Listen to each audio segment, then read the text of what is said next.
एक छोटे से शहर में शीनू नाम का एक युवा रहता था। वह पढ़ाई में ठीक ठाक था, लेकिन उसमें एक बहुत बड़ी कमी थी। वह हर जरूरी काम को टालता रहता था। जब भी उसकी माँ या पिता उसे पढ़ने के लिए कहते, वह हंसकर कहता, अभी बहुत वक्त है, कल से पढ़ाई शुरू करूंगा। यही कहते कहते उसके 3 साल बीत गए। स्कूल के रिजल्ट आए, शीनू फेल हो गया। घर वालों ने समझाया, बेटा समय की कदर करना सीखो, जो समय आज गया वह फिर कभी लौटकर नहीं आता। लेकिन शीनू को फर्क नहीं पड़ता। वह शहर गया पढ़ाई करने, लेकिन उसकी आदतें नहीं बदली। दिन भर मोबाइल पर रील्स देखना, दोस्तों के साथ मस्ती करना, हर काम को टालना, यही उसकी दिनचर्या बन चुकी थी। शीनू के शहर में एक बुजुर्ग व्यक्ति रहते थे, शांत स्वभाव के, गहराई से सोचने वाले और जीवन के अनुभवों से भरपूर।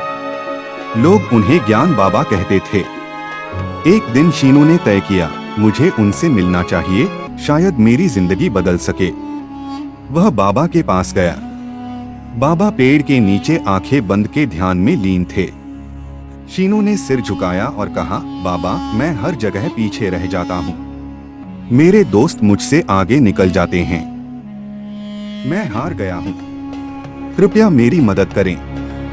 बाबा ने आंखें खोली, मुस्कुराए और बोले, बेटा तुम्हारी समस्या ये नहीं कि तुम काबिल नहीं हो, समस्या ये है कि तुम समय की कीमत नहीं समझते। चलो मैं तुम्हें एक कहानी सुनाता हूँ। बहुत समय पहले एक राजा था जो प्रजापालक और न्यायप्रिय था। एक दिन वह जंगल में एक गरीब आदमी से मिला। मैले कपड़े, थका चेहरा, निराशा से भरा जीवन। राजा ने पूछा, क्या तुम कुछ करना नहीं चाहते? गरीब व्यक्ति बोला, कोशिश की लेकिन कोई साथ नहीं देता। लगता है मेरी किस्मत ही खराब है। राजा मुस्कुराया और बोला, आज मैं तुम्हें एक मौका देता हूँ। आज सूर्यास्त से पहले अगर तुम मेरे महल में आ जाओ और जितना सोना ले जा सको वह सब तुम्हारा होगा। वह आदमी बहुत खुश हुआ, दौड़ता हुआ घर गया।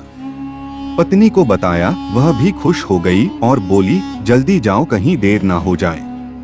पर वह आदमी बोला, पहले कुछ खा लूं, बहुत भूख लगी है, फिर चला जाऊंगा। पत्नी ने झटपट खाना बनाया। वह धीरे धीरे खाने लगा, फिर उसे नींद आने लगी। उसने सोचा, थोड़ी देर सो लूं फिर जाऊंगा। वह सो गया। 2 घंटे बीत गए, उठकर भागा, पर गर्मी बहुत थी।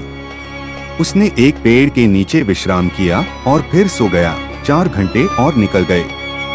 अब जब वह उठा तो सूरज डूबने वाला था। वह दौड़ा महल की ओर, लेकिन जब पहुंचा तो दरवाजे बंद हो चुके थे। वह फूट फूट कर रो पड़ा। एक बार अमीर बनने का मौका उसके हाथों से समय की लापरवाही के कारण निकल गया। बाबा ने कहानी खत्म की और शांत स्वर में कहा, समय का मूल्य समझो बेटा, वरना एक दिन पछतावा ही बचेगा। शीनू को जैसे बिजली का झटका लगा। वह एकदम चुप हो गया, आंखों से आंसू बहने लगे। उसने बाबा के चरणों में झुककर धन्यवाद कहा और संकल्प लिया, अब एक पल भी बर्बाद नहीं करूंगा। उस दिन के बाद शीनू की जिंदगी बदल गई। उसने रील्स देखना बंद कर दिया, काम टालना छोड़ दिया और एक टाइम टेबल बनाया। सुबह 5 बजे उठता, 4 से 5 घंटे पढ़ाई करता, रात में रिवीजन करता। दोस्तों की बजाय किताबें उसकी दोस्त बन गई। कुछ ही महीनों में उसका आत्मविश्वास बढ़ा, पढ़ाई में निखार आया और वही शीनू जो सबसे पीछे था अब क्लास का टॉपर बन गया। अगर आपको ये प्रेरणादायक कहानी पसंद आई हो तो इसे अभी लाइक करें और अपने दोस्तों के साथ शेयर करें ताकि वे भी समय का मूल्य समझ सकें। और अगर आप ऐसी ही जिंदगी बदलने वाली कहानियाँ और रियल मोटिवेशन रोज सुनना चाहते हैं तो अभी हमारे चैनल को सब्सक्राइब करें और बेल आइकॉन जरूर दबाएं ताकि हमारी अगली कहानी आप तक सबसे पहले पहुँचे।